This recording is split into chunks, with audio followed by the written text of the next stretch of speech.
We're so glad you're here, and we're going to get right into the recipe. Let me pull up our PowerPoint. Actually, we're going to go to the mixer, and I'm going to show you guys each thing that I'm putting in and give you a few tips. And then I'm going to show you the recipe afterwards. So we're going to be making a sourdough sandwich bread that actually skips one of the steps in the sourdough process, which makes it super easy. I can make it in the morning before I do homeschool with the kids, and then I just leave it in the oven with the light on, and it rises throughout the day, and then at night I bake it, and it's delicious, it's soft, it's something that my kids absolutely love. So if you've never met me before, I'm Kristen Miller, and I'm so excited to be on with you tonight. I'm a regional vice president with Arbonne, an independent consultant. And this is just a workshop that we like to do. It's sponsored by Arbonne Consultants, but we're not really talking a ton about Arbonne products. Tonight, we're going to be teaching you guys all about gut health and sourdough. So we are going to make some recommendations at the end of our Zoom on what might be a good fit for you if you're struggling with some gut health issues. But most of this time, we're going to be talking about how you can switch from food that creates inflammation and in your body, like for instance, store-bought bread, and switching it to something that is a little bit cleaner. And I think one of the first steps that people think about when they think about a healthier option is sourdough bread. And I want to talk for just a minute why that's the case. I did some research on it, and sourdough bread has been around for thousands of years. It's crazy. But in one sourdough starter, so this is my sourdough starter. I have two different ones. I have a gluten-free sourdough starter that's still in my fridge. This is an organic sourdough starter just made with all-purpose organic flour. So I want to show you guys what it looks like. But they say there was a project, it's called the Wild Yeast Project, and they said that in one sourdough starter are 20 different probiotic strands of all different kinds and 20 different good bacteria, just on average in one sourdough starter alone. And what happens when you make a loaf of sourdough bread is you're taking that wild yeast from in here, and you're mixing it with flour and water and salt. Tonight, we're going to use a little bit of oil, but that's all the ingredients we need. And it's going to actually break down the gluten and give our body some help digesting that. It's also going to be more slow carb. Now, it's not no carb, right? But it is going to slow down that process. It's going to develop some resistant starch and going to give us just a slower, it's going to be a slower process for our body to break that down, which is a really great thing. So anyway, sourdough bread is in fact gut friendly, but as you stick it in the oven, the probiotics are not going to last, but they've done their work and broken down that gluten for us. So it's really super cool to see this process. And I'm going to show you on my PowerPoint why that is in just a minute. Tonight, I'm going to be doing some really super simple stuff. There's many more complex ways to do sourdough, but we're going to use this really amazing thing right here called a measuring cup. You can, in fact, weigh your sourdough, but in this class, and I just use measuring cups. So I'm going to teach you some tips so that you can use a measuring cup to make a loaf of sourdough bread too. All right, so the first thing that we're going to need to make our sourdough bread is we're going to need a cup of water. So this is filtered water. You can use any water you want, but we don't actually want to use tap water because it has fluoride and chloride in it most of the time, and that can kill off the wild yeast. So we're going to add this to our mixer. You can hand mix this. I hand mix sourdough all the time. I just want to be super sensitive of your time and give you guys the most information that I possibly can as quick as I can. So we're going to pop right over here. I'm going to pull this down so that you guys, actually, I'm just going to talk you through it because I don't know that you can actually see that. So 1 cup of water in our mixer. Any mixer will work. And then we're going to add 1 cup of a sourdough starter. Now, a lot of people ask me, does my sourdough starter have to double every time I bake? And a lot of people would say yes. I don't say yes because it's really, here's the 2 questions you need to ask yourself. Is it bubbly and is it growing? If that's the case, then you know you can make a loaf of sourdough bread with it. So that's all you need to know. So we're going to add that cup right here of sourdough starter. Doesn't have to be super exact. Now, this is going to be a little loud as we mix this up, but I'm going to stop along the way and talk you through it. So that's the 2 ingredients in. Okay, we're actually going to throw it all in there all at once.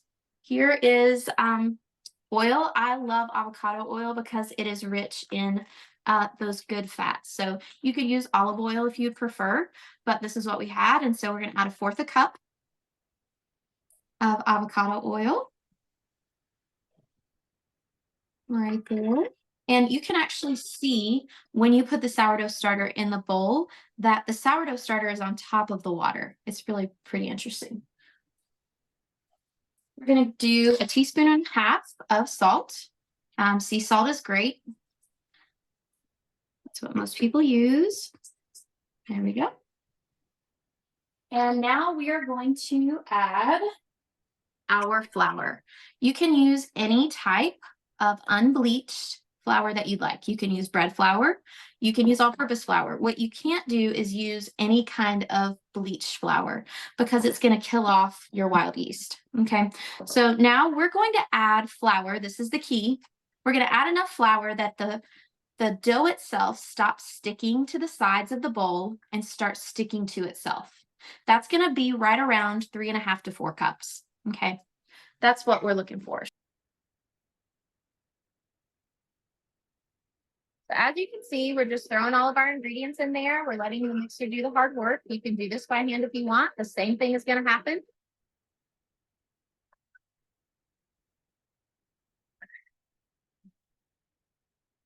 All right, now, as we mix this, you can see it's starting to come apart from the bowl just slightly. And that's what we want. We're probably going to add 1 more 1/2 cup of flour, and that's going to be what we need. So let's add that in.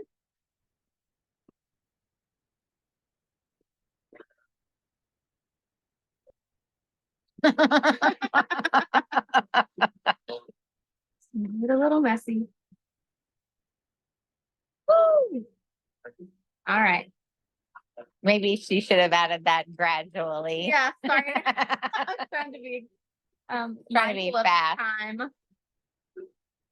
Got a lot to teach in a little bit amount of time. All right, so this is really starting to stick together pretty quickly.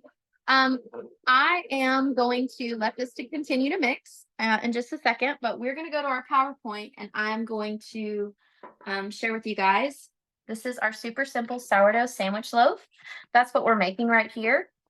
It is really easy. That really is as simple as it is. You're going to be able to set this aside, and I'm going to show you those steps in just a second. But I want for Sarah Sanford to come on and talk to us for just a minute about just her experience with gut health. She had a really interesting quote she was going to share with us. And I think it really just makes such a big, it's all connected, like in our body, our gut health and autoimmune, all of those things are connected. And I wanted her to share a little bit about her story and why she chooses Arbonne probiotics. So Sarah, can you unmute yourself? Mm-hmm. All right. Hello. The quote she was talking about that was just up on the PowerPoint. I'm actually getting my doctorate in clinical nutrition, and digestive wellness is the book I'm reading this semester for my digestive. Like the whole class is on the digestive system. And Dr. Lipsky that wrote the book said that leaky gut is linked to every autoimmune condition known, which is kind of crazy if you think about it. But your gut, if you think about it, your gut is the inside path to the outside, if that makes sense. So it has to filter everything that you take into your body.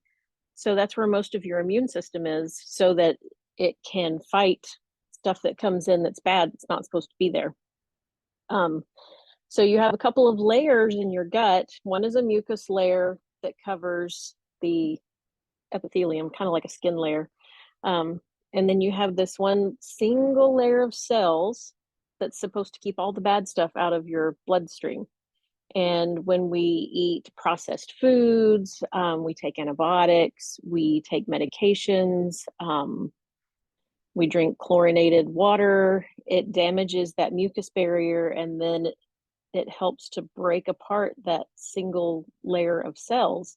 So instead of being tight like this to keep the bad stuff out, they start to pull apart and bad things can get in. And that's when you develop food allergies and autoimmune conditions.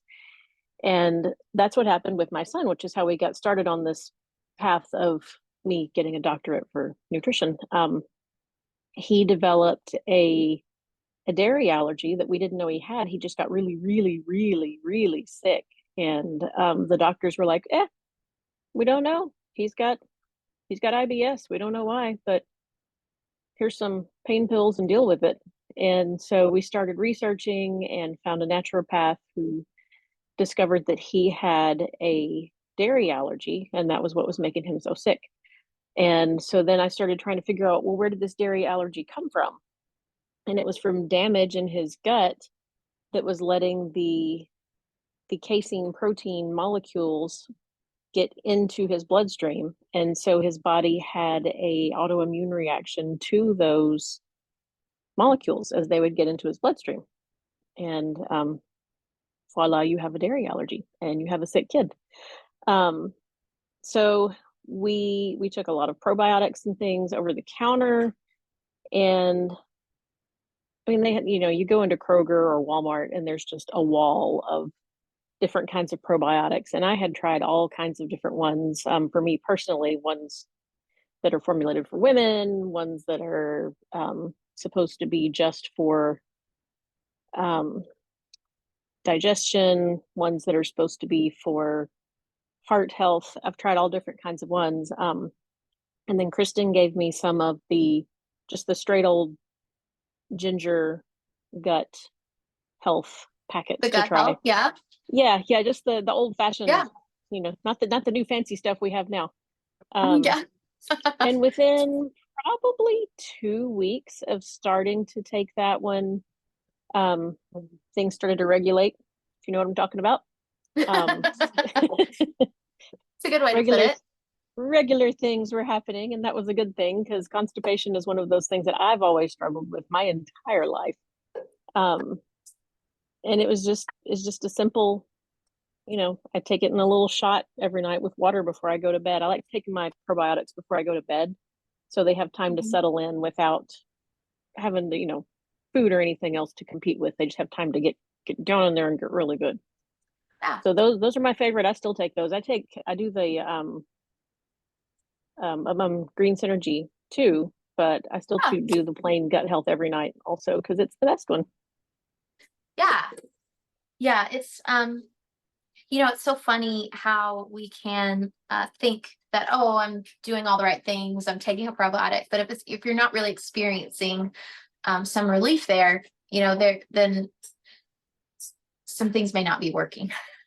Yeah. So anyway. It may not be a very good probiotic after all. Yeah. So anyway, I just wanted her to share a little bit about her journey, and I thank you, Sarah, for sharing. That's amazing. You're welcome. And we kneaded our sourdough for a minute, and this is what it's turned out to be. And I wanted to show you guys on the PowerPoint how it's going to rise and then what the stages are in that process. So we are going to go back to our sourdough process. And can you guys see the PowerPoint still? Okay. I think I'm the only one that can see it, which is a little scary. All right. All right. Let's go over to here. And go to share screen. All right.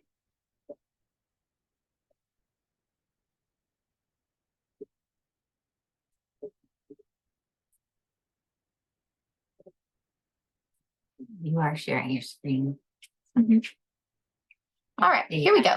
So let's talk about the sourdough process just in a really, really simple, basic way. Okay. So I wanted to show you with my last loaf what it looks like. So here we have the covered sourdough loaf, and then you're going to just let it sit in a warm part of your house for 4 to 8 hours. And the way you're going to know that it's done is that it actually rises above the lip of your pan. Okay. If you're doing just a regular sourdough loaf with gluten in it, that's going to happen. It may take a little longer. It may take probably a little longer in the wintertime, probably a little less time in the summer. And then we're going to bake it. And I have that recipe for you guys. And then you're going to rest it before slicing. And the reason that is important is because if you cut into it too quickly, the inside of the dough will get mushy. So just know that that's a little different. It's a little more temperamental, but it's super delicious. And then you can see that last picture. That is the finished product of the bread that you're going to enjoy. So anyway, this is something that we make all the time for my family, and we love it, and my kids love it. It's just super delicious and a great way to actually know what's in something that you're making for your kids. So anyway, all right. So I want you guys to think with me for a minute. Do you need a gut check, right? We've talked a little bit about some issues of gut health, but let's talk for a minute about what gut imbalance looks like. And I wanted to bring in the expert, which is my mom, to tell us a little bit about what that looks like and what that is and why it might be. Oh,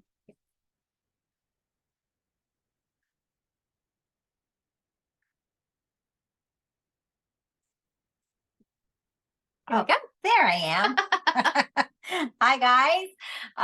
Yep, I'm Lisa Voorhees, and I had a messed up gut for many years, and it really made perimenopause so much worse for me.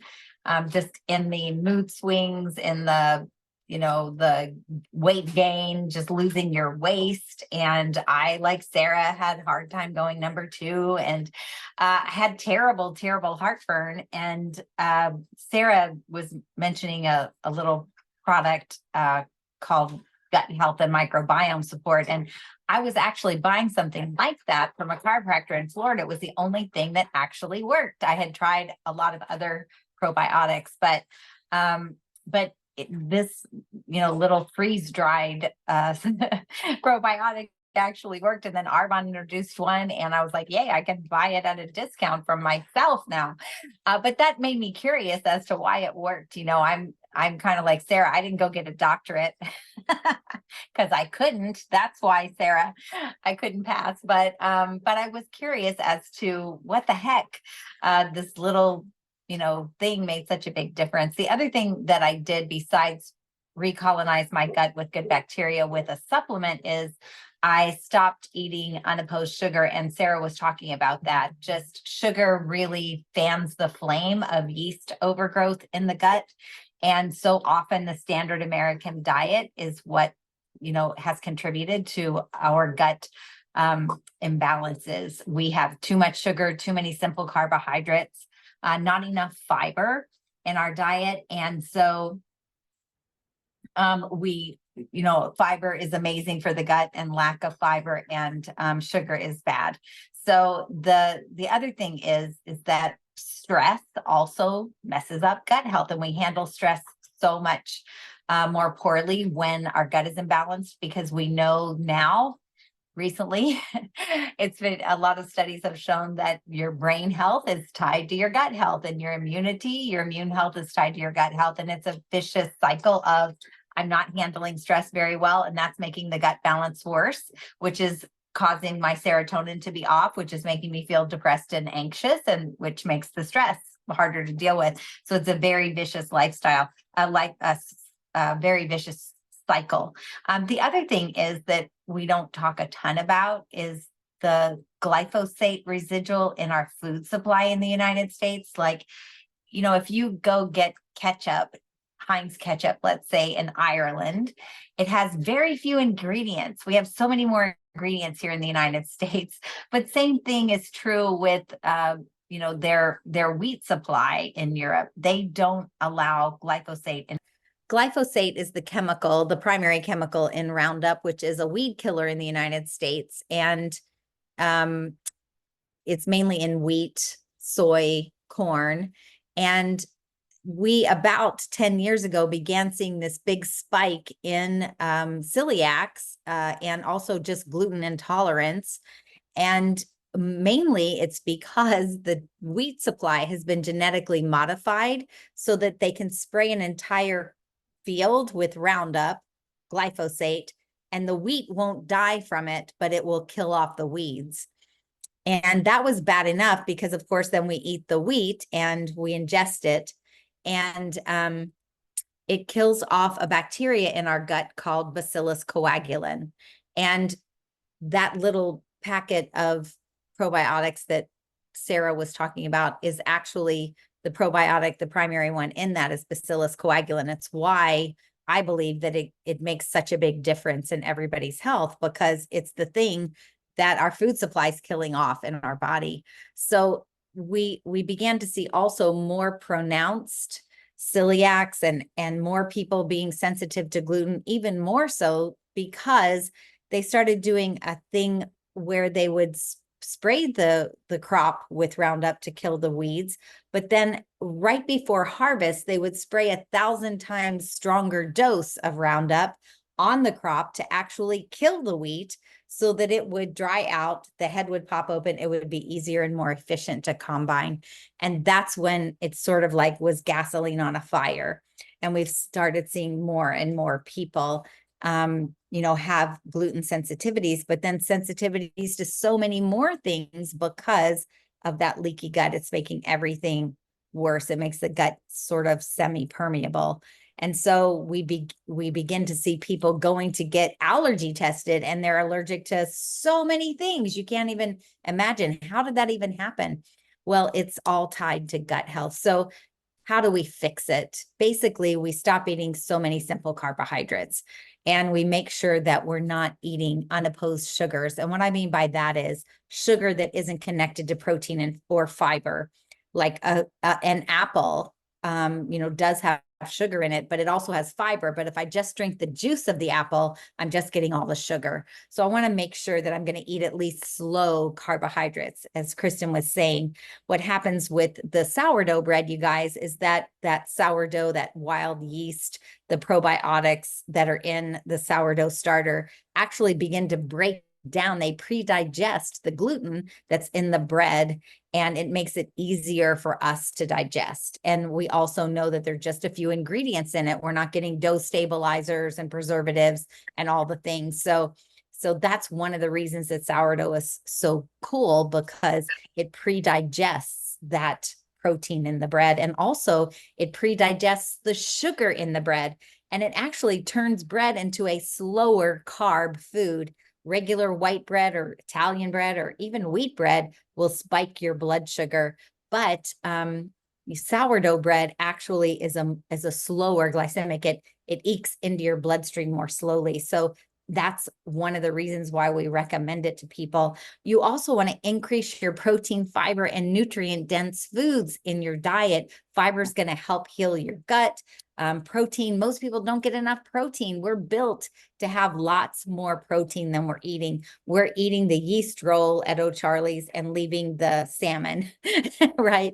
So we want to make sure that we're amping up our protein. Also, you can eat fermented foods, you guys. Actually, sourdough is a fermented dough product, but also like you can get fresh sauerkraut in the produce section, in the natural food section at the grocery store a lot of times. You can also do what I like. I don't do dairy, cow's milk dairy, but there is a readily available almond milk dairy. It's a cultured almond milk, and it actually helps to recolonize the gut with good bacteria as well. I add a few drops of stevia to it because I don't want more sugar. So also kimchi, you can, I'll take my kimchi now. Thank you very much. This is actually so tasty. It looks so yucky, but it's actually really delicious.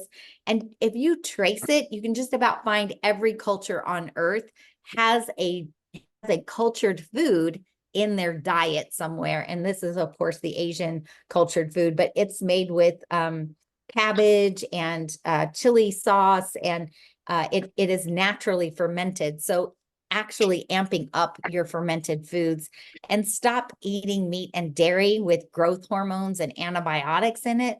You can find a little meat supply probably somewhere in your area, just a regular person. Hey, if your husband hunts or fishes, or maybe you do, the farm raised fish is definitely out. You always want wild caught fish. And, you know, like venison is the original organic meat, y'all, and it's very, very lean. So that's an amazing meat as well. So you may want to supplement with probiotics, prebiotics, and digestive enzymes. And if you do want to, this isn't about selling you something. It's about giving you the knowledge to make up your own mind. But I supplement with Arbonne because I know they have a very high standard. I've used the products for 27 years. I'm 61 years old. And I feel amazing for my age. And I think it's because I have utilized their products to make sure that I'm getting nutrition on a cellular level and I'm getting my gut healed. So there's a product called Green Synergy Elixir that a lot of us drink every day. It has probiotics, prebiotics, digestive enzymes. It also has hyaluronic acid, which I really love because it makes my hair thicker. It makes my nails grow. It also adds more moisture to my skin, sort of from the inside out. Hyaluronic acid actually encourages your body to produce its own collagen again, which is great for every joint in your body. It's amazing. And then lastly, it has 12 superfoods in it. So I don't have to like constantly, I do eat a lot of veggies, but I don't have to worry about it if I have a day where I haven't really eaten the greatest. So we love it because people can get it from the company themselves and get it at a discount. Just through your Arbonne consultant, they can set you up. Again, not a pushy, selly thing. If you have questions about it, we'll be happy to answer. The other thing is they have a little, the Green Synergy Elixir is the Bacillus coagulans. This is a different strain of probiotic. And it's a fast melt that you put on your tongue. And if you're not going to add fermented foods to your diet, then you want to get a secondary type of probiotic at least. This actually is okay for kids 4 and up. It tastes like a pixie stick. When I said to my grandson, that tastes like a pixie stick, doesn't it? He goes, what's a pixie stick? Because I'm old and I know also what romper room is. But anyway, this is just, you shake it on your tongue and it's just a different strain. So think about it. You can recolonize your gut with good bacteria by taking out the stuff that's bad for it and increasing the things that are good for it. And gosh, you guys, you don't know how bad you feel until you start feeling better. I mean, lighter, happier. So anyway, that's enough. I'm sorry. I've talked too long. You did a great job. Anyway, we would love to be able to share that with you. And, but we know that, you know, that's why there's chocolate and vanilla ice cream. Everybody's got their own stuff. So we are so blessed that you were able to jump on and just check out how to make a loaf of sourdough bread. If you're interested in anything that we talked about, you can talk with the person that invited you and they'll send you some recommendations. And our gut health quiz, if you want to take that and see what those recommendations, how they might line up. You know, I felt so bad when my gut was out of balance, you know, and it was just really me choosing to increase the good stuff and take away the stuff that really made me feel awful. But that can be really overwhelming for people at first. And it's just great to have a community that cheers you on and helps you know, like, hey, we can do this together. So wherever you are in your journey, wherever you are in your health journey, we just want to cheer you on. We want to celebrate your successes and your wins and say, hey, you don't have to stay feeling awful. You can choose healthier options. And if you need help, we're here to help. So anyway, we love making sourdough bread and we love culturing vegetables and all those things. And we would love to be able to teach you guys how to culture your own vegetables. Sure. And some different really cool workshops like that. So if that's something you're interested in, please reach out to us. We'd love to share those recipes as well. So guys, thank you so much for being on. I think we've kept this pretty brief.